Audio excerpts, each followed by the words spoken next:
Hello बायोटेरिटरी family, कैसे हैं आप सब। I hope you all are doing great. और आज से हम लोग स्टार्ट कर रहे हैं अपने टाइम टेबल के अकॉर्डिंग शेड्यूल। और सबसे पहले आज हमारी क्लास होगी केमिस्ट्री की। और केमिस्ट्री क्लास 10th में हम पढ़ने वाले हैं carbon and its compound. Carbon and its compound, ठीक है। और बायो की पूरी playlist up to heredity chapter upload कर दी गई है। आई बटन पे क्लिक करना, पूरी प्लेलिस्ट आ जाएगी। वीडियोस देखना, कोई भी डाउट हो, कोई भी क्वेरी हो, कमेंट सेक्शन में जरूर पूछना। आज हम लोग स्टार्ट करते हैं विद कार्बन, राइट। तो कार्बन एंड इट्स कंपाउंड को हम क्यों पढ़ रहे हैं? बिकॉज कार्बन एक तरीके से बहुत ही इंपॉर्टेंट सोर्स है, ठीक है। जो ये एलिमेंट है ये बहुत इंपॉर्टेंट सोर्स है। अगर हम देखें ये अर्थ क्रस्ट में इसकी प्रेजेंस सिर्फ 0.02% है और एटमॉस्फेयर में इसकी प्रेजेंस सिर्फ 0.03% है। लेकिन इसके बावजूद भी हम कार्बन को क्या बोल रहे हैं? इट इज वर्सेटाइल, ठीक है। क्यों बोल रहे हैं वर्सेटाइल, जानेंगे। अगर हम देखें जो भी हमारे फूड प्रोडक्ट्स हैं, ठीक है, जो भी हमारे फूड प्रोडक्ट्स हैं, अगर हम न्यूट्रिएंट्स की बात करें, चाहे कार्बोहाइड्रेट्स हो, चाहे प्रोटीन्स हो, चाहे फैट्स हो, चाहे लिपिड्स हो, सब में हम देखेंगे कार्बन सोर्स प्रेजेंट होता है, ठीक है। सिमिलरली अगर हम मेडिसिन की बात करें तो मेडिसिन में भी कार्बन बेस्ड चीजें होती हैं। और अगर हम देखें फैब्रिक, जो हमारे क्लोथ्स हैं, ठीक है, ब्लैंकेट्स हैं, ये सारी चीजों में हमें कार्बन बेस्ड मिलता है, ठीक है। और अगर हम देखें फ्यूल्स में भी, चाहे पेट्रोल हो, चाहे कैरोसिन हो, चाहे सीएनजी हो, चाहे एलपीजी हो, तो सब में क्या है? कार्बन प्रेजेंट है। और अगर देखें तो भाई हम जब इवोल्यूशनरी स्टडी करते हैं, ठीक है, इवोल्यूशनरी स्टडीज करते हैं, तब भी हम कार्बन का ही यूज करते हैं, ठीक है। तो कार्बन को हम वर्सेटाइल क्यों बोल रहे हैं कि हर जगह हम कहीं भी देखेंगे तो हमें कार्बन बेस्ड चीजें मिल जाएंगी। जो भी सोर्स है, जो भी चीजें, उनमें कार्बन प्रेजेंट जरूर होगा। इनफैक्ट अगर हम फोटोसिंथेसिस भी देखें, है ना, तो carbon is the major source for the photosynthesis, ठीक है, जिसके बेसिस पे वो ग्लूकोज बनाते हैं। अब ग्लूकोज भी कैसे हैं? कार्बन ही तो है, ठीक है। तो ये सारे क्या हो गए हमारे? वर्सेटाइल कार्बन बेस्ड चीजें, ठीक है। अब इसके अलावा आपने क्लास 9th में भी पढ़ा होगा कि कार्बन को हम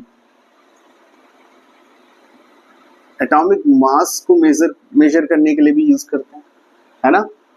कोई भी हमारा एलिमेंट है वो कितना होता है? It is equal to 1/12 of carbon atom, है ना। कार्बन 12 एटम के 1/12 ऑफ कार्बन एटम के वो इक्वल होता है, ठीक है। तो एटॉमिक मास को भी हम डिफाइन करने के लिए इसको यूज करते हैं। दूसरा हम देखें, अगर कार्बन के हमें आइसोटोप्स भी मिलते हैं। कार्बन आइसोटोप्स हमें क्या मिलते हैं? कार्बन 12, कार्बन 13 एंड कार्बन 14, ठीक है। ये क्या है? आइसोटोप्स। ये क्या है? 12, 13, 14 इसका एटॉमिक मास, और ये 6 क्या है? इसका एटॉमिक नंबर, ठीक है। तो ये कुछ बातें हो गई कार्बन के बारे में। क्यों हम कार्बन को वर्सेटाइल बोल रहे हैं, क्या क्या मेजर स्टडीज में इसका हम कहाँ पे यूज कर रहे हैं। इन्वायरमेंट में हम देख रहे हैं, अर्थ क्रस्ट में, एटमॉस्फेयर में इसका कितना कम परसेंटेज है, उसके बाद भी इसका इतने सारे यूजेस हैं, ठीक। अब इसके अलावा अगर हम कार्बन में और डिटेल में चलेंगे तो कार्बन जो होते हैं हमारे कंपाउंड, ये कैसे होते हैं? ये होते हैं हमारे नॉन मेटल। अगर ये नॉन मेटल है तो दे आर पुअर कंडक्टर, है ना, ठीक है। जब हम एलोट्रोप्स के बारे में पढ़ेंगे तब मैं आपको बताऊंगा, उसमें हमारा ये पुअर कंडक्टर वाला जो कंडीशन है, ये एक्सेप्शन भी आ जाता है कहीं पे। तो लेकिन मोस्टली ये कैसा है? हमारा पुअर कंडक्टर है, ठीक। अब जो कार्बन है, हमने कार्बन के आइसोटोप से एटॉमिक मास देख ली। ये बनाता क्या है? ये बनाता है एक्चुअली कोवेलेंट बॉन्ड, ठीक है। कार्बन क्या बनाते हैं? ये बनाते हैं कोवेलेंट बॉन्ड। अभी कोवेलेंट बॉन्ड एक नया टर्म आया आपके लिए, ठीक। हमने क्लास 9th में structure of atoms and molecules chapter में आयनिक बॉन्ड फॉर्मेशंस देखे थे, है ना, आपको याद होगा, आपने क्लास 9 में पढ़ा है। तो आयनिक बॉन्ड जो फॉर्म हो रहे थे, इनमें क्या होता था, जैसे हम अगर NaCl का एग्जांपल लें, तो Na हमारा पॉजिटिव, Cl हमारा नेगेटिव, ठीक है। तो पॉजिटिव नेगेटिव हमारे क्या करते थे, अट्रैक्ट करते थे।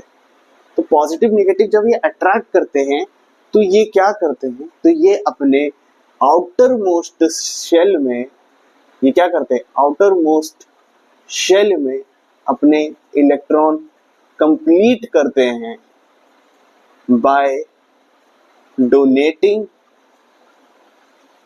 और बाय एक्सेप्टिंग, ठीक है। ये इलेक्ट्रॉन्स को डोनेट करके या एक्सेप्ट करके अपने आउटर मोस्ट शेल में अपना वैलेंस शेल जो है वो कंप्लीट करते हैं, है ना। जैसे वैलेंस शेल में अगर कंप्लीट हम किसको बोलते हैं, वो जो के शेल है उसमें डुप्लेट, ठीक है, और के शेल के बाद हमारे जो है उनमें ऑक्टेट कंप्लीट होने चाहिए, ठीक। तो आयनिक बॉन्ड में हमें क्या देखने को मिलता है कि कंप्लीट डोनेशन या कंप्लीट एक्सेप्टिंग हो रहा है, एक्सेप्शन ऑफ इलेक्ट्रॉन हो रहा है, ठीक है। Electrons are getting completely accepted और कंप्लीटली डोनेटेड। बट वो चीज हमारे कार्बन कंपाउंड्स में नहीं मिलती है। कार्बन के एटम्स में हमें क्या देखने को मिलता है कि कार्बन पे हम इसकी अगर एटॉमिक नंबर देखें तो एटॉमिक नंबर इसका 6 है, ठीक है। तो अगर हम इसका इलेक्ट्रॉनिक कॉन्फ़िगरेशन करेंगे तो हमें K एंड L जो शेल होंगे, तो K में 2, K तो हमारा कंप्लीट है, लेकिन L में हमें क्या मिलता है, 4। अब ये L जो शेल है ये इस कार्बन की आउटर मोस्ट शेल है, ठीक है। जो L है वो कार्बन की आउटर मोस्ट शेल है। अब आउटर मोस्ट शेल में इसके कितने हो गए, 4 इलेक्ट्रॉन्स, ठीक है, और इनर में इसके डुप्लेट कंप्लीट है। तो आउटर में इसके 4 इलेक्ट्रॉन्स हैं, लेकिन इसको कंप्लीट होने के लिए क्या चाहिए, 4 इलेक्ट्रॉन्स, है ना। तो इसकी वैलेंसी क्या होगी, 4, ठीक। अब इसमें क्या होगा, ये कंप्लीटली ना तो एक्सेप्ट कर पाएगा ना तो कंप्लीटली डोनेट कर पाएगा अपने इलेक्ट्रॉन्स को। इसका अगर ऑक्टेट कंप्लीट करना है तो ये क्या करेगा, ये शेयरिंग करेगा, ये करेगा शेयरिंग ऑफ इलेक्ट्रॉन, ठीक है। दूसरे एलिमेंट के एटम्स के जो इलेक्ट्रॉन्स होंगे उनके साथ शेयरिंग करेगा और अपना ऑक्टेट कंप्लीट कर लेगा, क्योंकि मैंने बोला इसके आउटर मोस्ट शेल में 4, ठीक है, 4 इलेक्ट्रॉन्स होते हैं, ठीक है। तो इसकी टेट्रावैलेंसी क्या हो जाती है, कार्बन की टेट्रावैलेंसी हो जाती है, सॉरी कार्बन की वैलेंसी होती है टेट्रा, राइट, टेट्रावैलेंट होता है, कार्बन इज टेट्रावैलेंट, ठीक है। और टेट्रावैलेंट होने की वजह से ये क्या करेगा, ये अपने आउटर मोस्ट शेल में ऑक्टेट कंप्लीट करने के लिए ये शेयरिंग ऑफ इलेक्ट्रॉन्स करेगा विद अदर एलिमेंट्स, है ना। दूसरे एलिमेंट के जो एटम्स हैं उनके इलेक्ट्रॉन्स से ये अपना ऑक्टेट कंप्लीट करेगा बाय शेयरिंग, ठीक है। 4 टेट्रावैलेंट है, यानी यहाँ पर एक इसको चाहिए तो ये अपना कंप्लीट करेगा, यहाँ पर एक, यहाँ पर एक, यहाँ पर एक, ठीक है। तब ये क्या करेगा, तब ये अपना ऑक्टेट कंप्लीट कर देगा बाय कंबाइनिंग विद द और by sharing with the electron of other element, ठीक है। अब ये जो कोवेलेंट बॉन्ड फॉर्म होते हैं, ये कोवेलेंट बॉन्ड स्ट्रॉन्ग बॉन्ड होते हैं। ये स्ट्रॉन्ग बॉन्ड इसलिए हैं क्योंकि जो हमारा कार्बन है, ठीक है, ये कार्बन का हमारा न्यूक्लियस हो गया, ये हो गया उसका एल शेल, सॉरी के शेल, और ये हो गया इसका एल शेल। तो के शेल एल शेल हम देखें तो ये यहाँ पे इसके बहुत ही करीब है, न्यूक्लियस के बहुत ही करीब है, जिसकी वजह से ये एक स्ट्रॉन्ग कंपाउंड है, ठीक है। और इसी वजह से ये अपने जो अदर एलिमेंट्स के इलेक्ट्रॉन्स को जब बाइंड करेगा तो वो भी बहुत ज्यादा क्लोज होंगे ना। तो यहाँ पे जो कोवेलेंट बॉन्ड होते हैं ये स्ट्रॉन्ग बॉन्ड तो होते हैं, लेकिन इनका बहुत ही low melting point and boiling point होता है, ठीक है।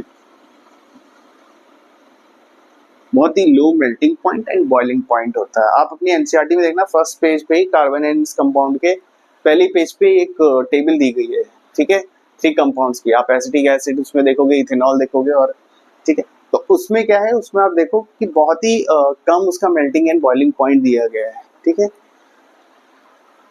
तो low melting and boiling point है, लो मेल्टिंग और बॉइलिंग पॉइंट होने की वजह से क्या होता है, ये इजिली ब्रेक भी कर जाते हैं। अब ब्रेक करने का रीजन क्या है कि इनको बहुत ही कम टेम्परेचर चाहिए, ठीक है, बहुत ही लो मेल्टिंग इनका पॉइंट है, बहुत ही लो बॉइलिंग पॉइंट है, तो ब्रेक। अब ब्रेक कर होने का रीजन ये है कि यहाँ पे बहुत ही weak intermolecular forces of attraction होती है, ठीक है, बहुत ही weak intermolecular force of attraction होगा, जिसकी वजह से ये जो बॉन्ड है ये ब्रेक कर जाएगा। हालांकि जो हमारे आयनिक बॉन्ड होते हैं they are very strong bond, ठीक है। तो कोवेलेंट बॉन्ड स्ट्रॉन्ग बॉन्ड है बिकॉज कार्बन जो है, कार्बन का साइज बहुत स्मॉल है, तो हो गए हमारे कार्बन के। तो कोवेलेंट बॉन्ड हम कह रहे हैं टेट्रावैलेंसी होने की वजह से यहाँ पे कार्बन जो है वो कोवेलेंट बॉन्ड की कैटेगरी में आएगा। तो क्या ऐसा भी है कि अदर एलिमेंट्स कोवेलेंट बॉन्ड में नहीं आएंगे? नहीं, अदर एलिमेंट्स भी आ सकते हैं, जैसे हमारा ऑक्सीजन है, ठीक है। ऑक्सीजन की अगर हम इलेक्ट्रॉनिक कॉन्फ़िगरेशन करें तो इट इज 2 and 6, ठीक है। तो इसको हम कैसे देखते हैं, जैसे ऑक्सीजन है, इसके स्ट्रक्चर हम बनाते कैसे, देखिए हम रिप्रेजेंट एक्चुअली करते हैं जो हमारे इलेक्ट्रॉन्स आउटर मोस्ट शेल में होते हैं, ठीक है। तो हमारे आउटर मोस्ट में कितना है, 6, 1 2 3 4 5 6, और दूसरा ऑक्सीजन के भी सेम होंगे, 1 2 3 4 5 6। तो अब यहाँ पे क्या होंगे, ऑक्सीजन अपना ऑक्टेट कंप्लीट करने के लिए क्या करेगा, 2 इलेक्ट्रॉन इस वाले से ले लेगा, 2 इलेक्ट्रॉन इससे ले लेगा, है ना। 2 इलेक्ट्रॉन इस वाले से ले लिए, तो इस वाले का हम देखते हैं इसका कंप्लीट हो गया ऑक्टेट, और इस वाले ने इसके 2 इलेक्ट्रॉन्स ले लिए, तो इसका ऑक्टेट कंप्लीट हो गया।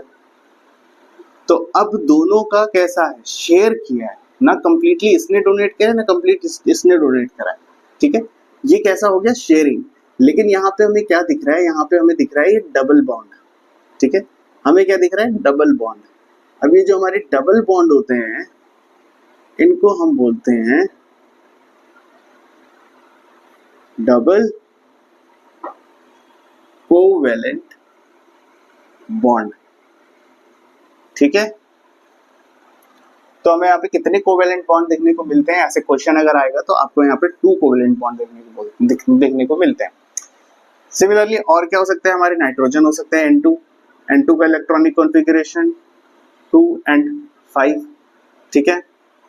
तो हम इसका बनाते हैं 1 2 3 4 5, ठीक है, 1 2 3 4 5। अब ये देखिए इसके आउटर मोस्ट में कितने 5 हैं, 1 2 3 4 5 6 7 8। अब ये 3 इससे ले लेगा और ये 3 इसके ले लेगा, तो यहाँ पे हमारे भी ऑक्टेट कंप्लीट हो गए by sharing of electron, not by completely donating और कंप्लीटली एक्सेप्टिंग ऑफ इलेक्ट्रॉन। तो यहाँ पे हमारा नाइट्रोजन का भी कंप्लीट हो गया, ठीक है। तो हम यहाँ पे क्या देख रहे हैं, ये हो गया हमारा ट्रिपल कोवेलेंट बॉन्ड, ठीक है। तो ये हो गए हमारे कुछ एग्जाम्पल ऑफ कोवेलेंट बॉन्ड के भी, ठीक है। लेकिन हम क्या देख रहे हैं यहाँ पे, जो हमारा कार्बन है